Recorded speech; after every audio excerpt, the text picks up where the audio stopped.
So last week I did a somewhat politically incorrect video about Andrew Yang's relationship with, for lack of a better term, dumb voters. This is going to be both a clarification and a follow-up to that video. So when I said Andrew Yang needs to do more to attract dumb voters, what I meant was he has a lot of substance, but he doesn't have much style. See, substance is what convinces people after they're already paying attention to you, but style is what gets people to pay attention to you in the first place. I'll show you a few examples of what I mean in a minute, but first let me elaborate. In a general election, right, if Andrew Yang gets to the general election, then he can have no style at all and just rely on substance like he's doing right now. Because no matter how boring he is, people will be forced to pay attention to him, right? It's going to be down to him and Donald Trump if he makes it to the general. And if you have only two choices, you're going to have to pay attention to both of them. And if Andrew Yang already has their attention, then he can sell them on his policies and plans using his facts and numbers, right? Substance. The problem is that in a primary election, you have like 10, 20 candidates up there. So you're in a situation where you're fighting for attention. In a setting like this, style is more important than substance, at least initially. And in order to get to the general election, where substance is what matters, Andrew Yang has to win the primary, where style is what matters more. So what exactly do I mean by style? Well, it's basically anything that makes people pay attention to you if they're not already paying attention to you in the first place. Broadly speaking, this is anything that generates controversy, that makes people emotional, that gets people excited, that riles them up. A good example is the current president, Donald Trump. I think it's fair to say that when he ran his campaign in 2016, he had a lot of style and a little bit of substance.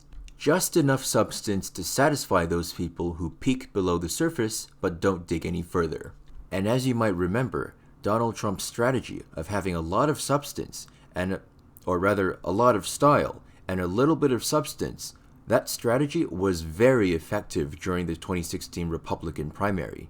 From the very start of announcing his campaign, Donald Trump was grabbing headlines, grabbing people's attention. And it wasn't always in a good way. In fact, most of the time it was in a bad way. Recall in his opening speech, he basically called Mexicans rapists. I mean, the publicity you get from that cannot be good.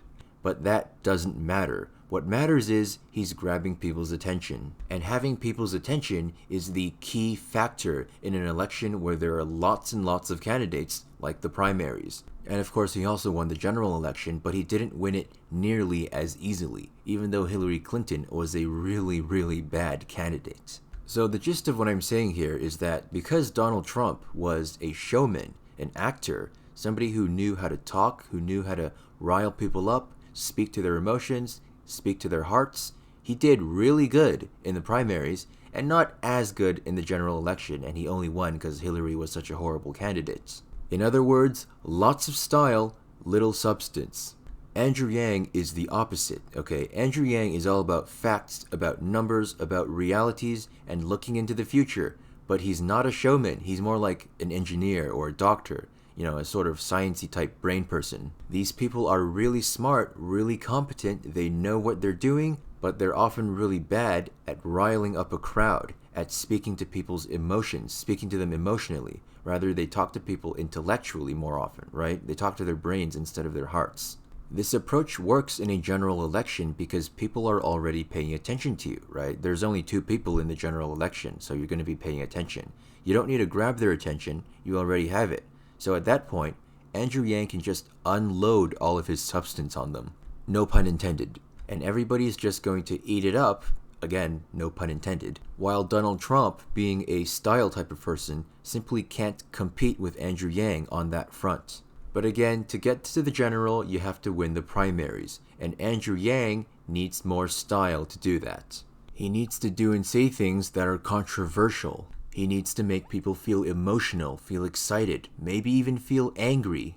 He needs to start speaking to people's hearts instead of only to their brains using facts and logic and numbers and such. Because if he doesn't do that, he's not going to win the primary. If he doesn't win the primary, he can't win the general. And of course, if he can't win the general, then he obviously can't become the president and implement all the great and awesome policies that are going to save and fix our country and prepare us for the future. So Andrew Yang, if you're listening, we all have faith in you, but you've got to up your style game to win.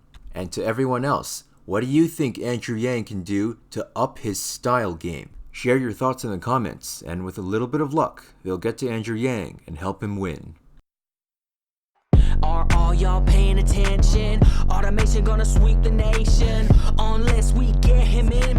Andrew Yang, 2020 freedom dividend. Climate change is real again. Science rules. Teachers bringing home some bread. Medicare for every citizen. Andrew Yang, 2020 freedom dividend.